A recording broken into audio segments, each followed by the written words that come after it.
দেখো অনেকে বলে না, এই বেশি লাফালাফি করিস না, ও চলে আসবে, ও চলে আসবে, মানে ভয় দেখাচ্ছে।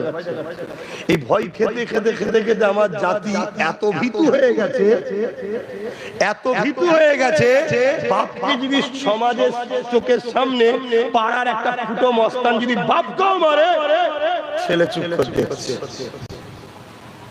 কেন? তুমি দুর্বল, তুমি একটা জ্যান্ত লাশ। তুমি বেঁচে থাকা আর না থাকার মধ্যে কোনো পার্থক্য নেই।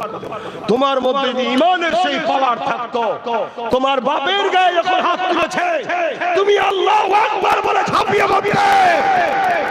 পরে কি হবে না হবে পরের কথা। তুমি কেমন সন্তান? তোমার বাপের অপমান দেখছো, তোমার মায়ের অপমান দেখছো, তোমার বেটির অপমান দেখছো, আর তোমাদেরকে দুর্বল করেছে। তোমাদেরই মধ্যে একদল মুনাফিক আলেম ওলামা আছে।